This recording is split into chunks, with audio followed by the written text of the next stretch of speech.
Lexar is not only sponsoring this video, but we're giving away a Galaxy Note 20 Ultra. The new Lexar 1066X micro SD card is designed with Android smartphones in mind. Thanks to its A2 rating and fast speeds of 160 megabytes per second read and 120 megabytes per second write, it's fast and reliable enough to run and store apps straight from the card itself. The 1066X micro SD card starts at just $19.99 for a 64 gigabyte card, and it goes all the way up to 512 gigabytes. For more information on the 1066X card or how you can win a Galaxy Note 20 Ultra, check out the description. Hey, what's up, people? I hope y'all are good. Today we're gonna be diving into an epic comparison and one that's been highly requested.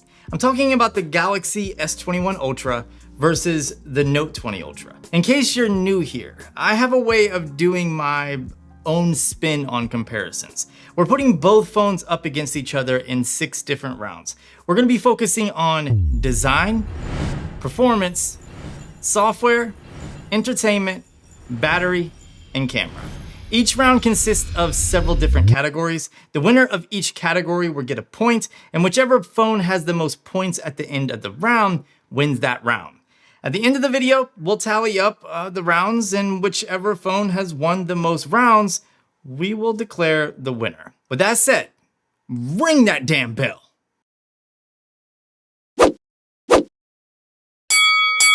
The design of both the Galaxy S21 Ultra and Note 20 Ultra are quite different despite being released just a few months apart.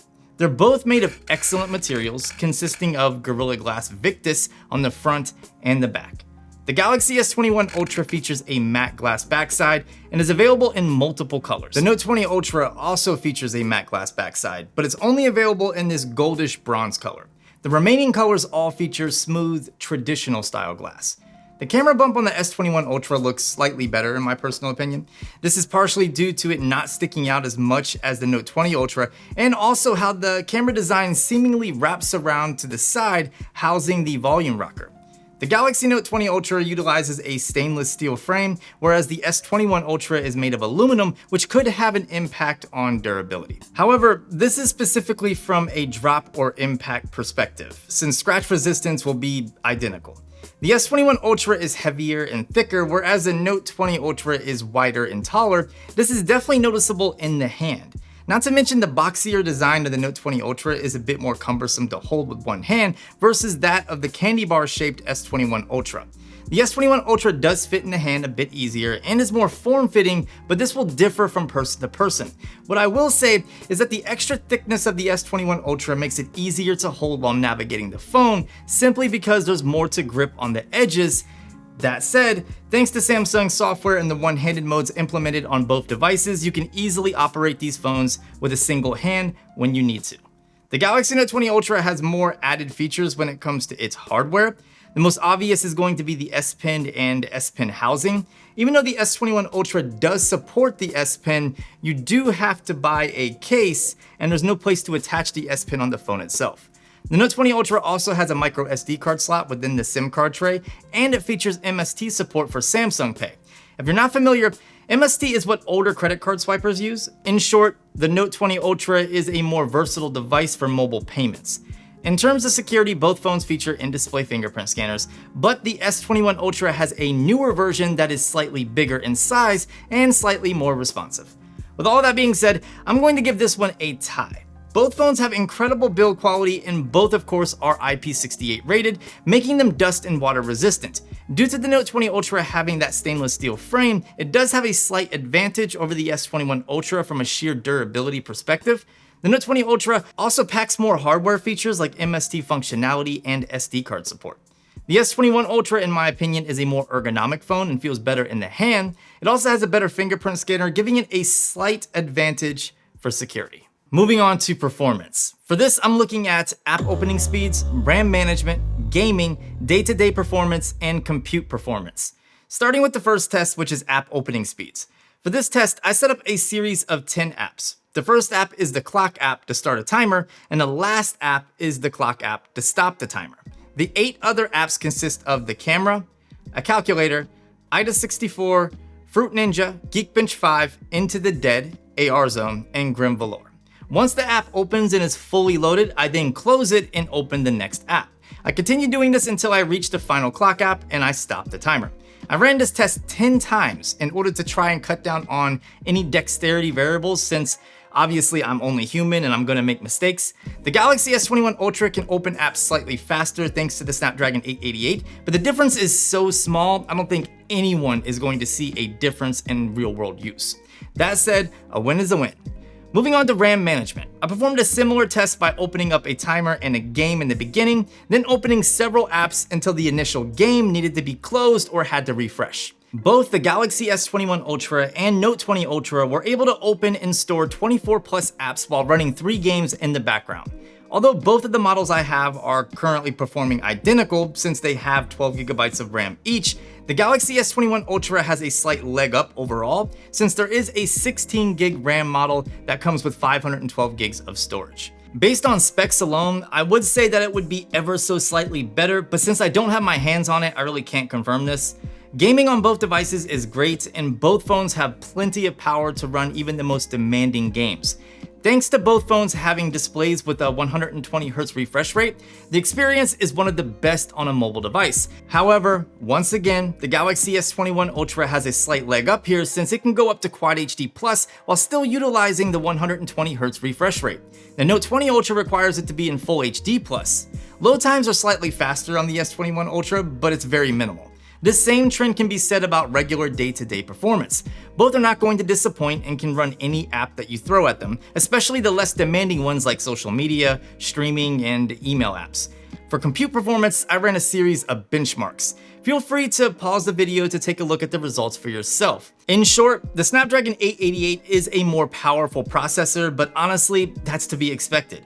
At the end of round 2, the Galaxy S21 Ultra is the obvious winner. Since it's rocking a newer chipset, the Snapdragon 888 allows the S21 Ultra to open apps slightly quicker, and it averages out better compute performance overall. Although everyday performance is basically the same on both phones, gaming is slightly better on the S21 Ultra simply because it can achieve 120Hz at a higher resolution. RAM management is exactly the same on both of the models I own, but since you can pick up the S21 Ultra with 16 gigs of RAM, whereas the Note 20 is capped at 12 gigabytes, it does have a slight advantage. Moving on to software. Things are really similar here, so it's gonna be kinda short. Beginning with performance, we're looking at One UI 3.1 on both phones, and both perform exactly the same. They're snappy, and thanks to the 120Hz display, One UI and Android 11 are super smooth. As far as updates are concerned, Samsung guarantees 3 major Android OS updates. This isn't to say that they won't be receiving more, but this is just what's guaranteed, and since they are guaranteed the same amounts, we have another tie here.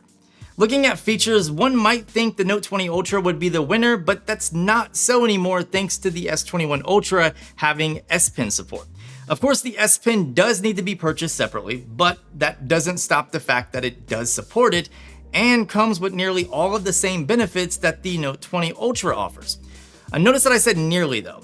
The Note 20 Ultra does have a few tricks up its sleeve when it comes to the S Pen. For starters, it has air actions, which allows you to control and navigate your phone by simply waving the S Pen around and performing gestures in the air.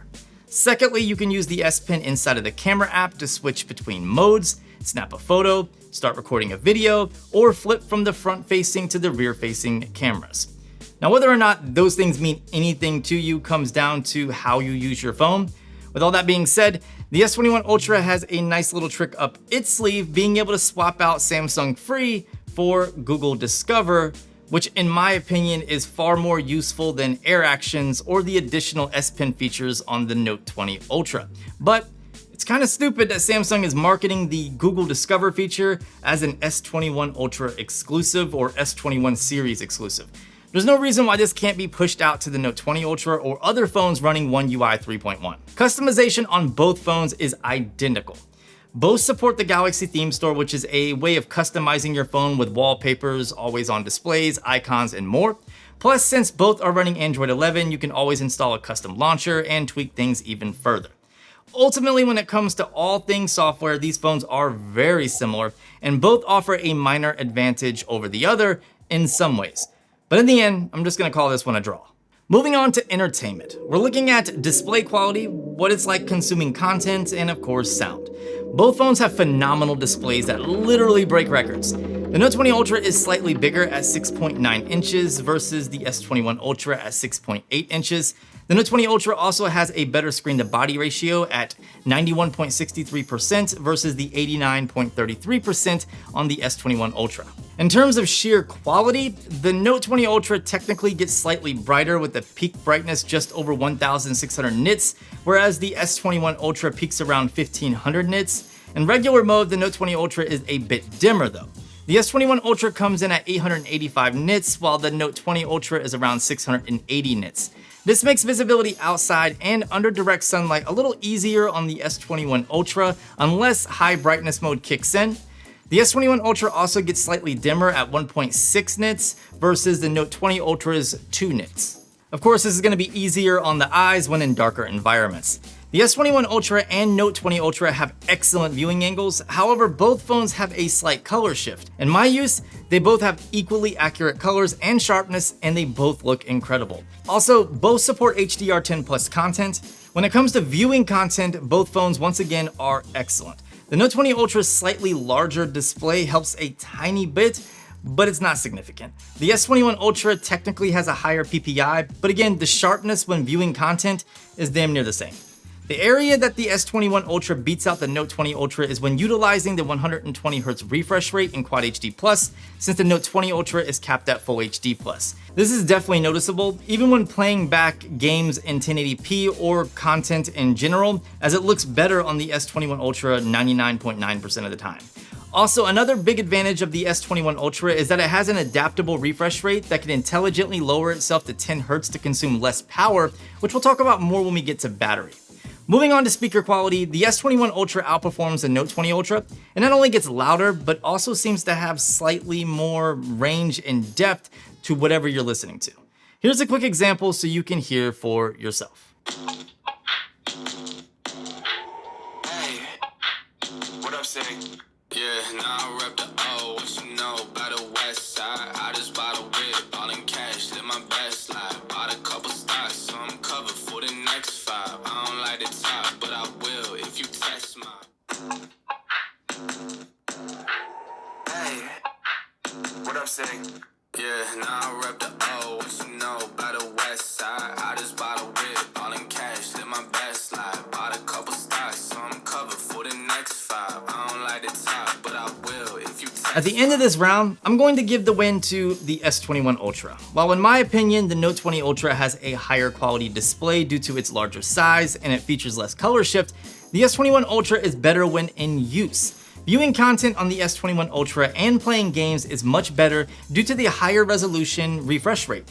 Factor in the better speakers, and the S21 Ultra just offers a better overall entertainment experience. Now let's talk about the battery. For this, I'm looking at overall screen on time, daily usage, charging speeds, and additional power-ups. Let me preface this area by saying battery life in a way is very subjective since people's usage patterns vary. So this is going to be strictly based off of my use only. For starters, both of these phones have great battery life. The Note 20 Ultra averaged between 6 to 7 hours of screen on time, whereas the S21 Ultra has lasted 10 hours, sometimes even more. The S21 Ultra's battery life is absolutely legendary, and this is with both phones in their respectable 120Hz modes. The key to the S21 Ultra's amazing battery life is the larger 5,000 mAh battery combined with the amazing optimization of the Snapdragon 888. Factor in the variable refresh rate display that intelligently adjusts the refresh rate to save battery depending on the content viewed, and you have a recipe for insane battery life. Daily usage is the same. The S21 Ultra just dominates this category with incredible standby time versus the Note 20 Ultras due to lower power consumption and the SoC optimization. Charging speeds are a bit tricky. Neither the S21 Ultra or the Note 20 Ultra support 45-watt charging and are capped at 25 watts. The Note 20 Ultra is obviously going to charge quicker due to it having a smaller battery. Same thing is said for wireless charging since both phones are capped at 15 watts. When it comes to additional power-ups like power saving modes and other things to squeeze out a little more juice from the battery, these phones are exactly the same. This also goes for reverse wireless charging. Although both phones may be tied when it comes to charging speeds and power-ups, there is no denying the fact that the S21 Ultra is the clear winner when it comes to battery life in general. It has a bigger battery with better SoC optimization and is more efficient, giving it an edge on screen on time and in daily usage. Finally, let's talk about the cameras. Neither of these phones are going to disappoint. Let's just get that out of the way right now.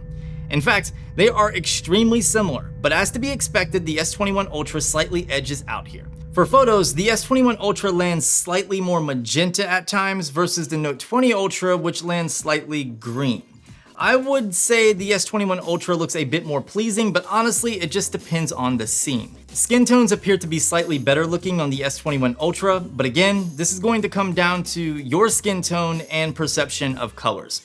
One thing I've noticed is that the Note 20 Ultra tends to artificially sharpen images, especially that of like a human face or subject, more aggressively than the S21 Ultra. That said, the S21 Ultra has better dynamic range 90% of the time, which can be seen in the clouds. It also has much more flexibility with more usable cameras thanks to the extra telephoto camera. In fact, it's the flexibility you have with these cameras that really make the S21 Ultra a better choice for photography. The 3X is great for times you don't need a ton of range, and the 10X is brilliant for adding depth to your photos. Photos all the way up to 30X look really good. Factor in the new moonshot mode that utilizes the 100X space zoom feature, and you have a ton of options that are sure to impress your family and friends. The S21 Ultra and Note 20 Ultra are similar in low light, but again, the S21 Ultra has improved processing and a newer sensor, giving it a slight advantage and a leg up over the Note 20 Ultra, which can definitely be seen in some of these photos. The Note 20 Ultra makes a slight comeback when it comes to video. The Note 20 Ultra has better stabilization for video, which is definitely noticeable right here. However, that's really the only advantage the Note has in terms of video over the S21 Ultra. Footage taken on both phones looks similar most of the time, but there are times where you can see the processing on the Note 20 Ultra is definitely inferior to the S21 Ultra. The artifacts and over-sharpening can definitely be seen with slight smearing at times. The S21 Ultra also retains its camera selection advantage since all 4 cameras are very practical, even for video, and can record 4K at 60 frames per second. Low light is pretty bad on both phones, but the S21 Ultra performs better overall. Feature-wise, the S21 Ultra has things like moonshot, 100x zoom, and a wider selection of cameras. Outside of the S Pen on the Note 20 Ultra being able to control the camera, there really isn't anything unique to that phone. So for the camera round, I definitely have to give it to the S21 Ultra.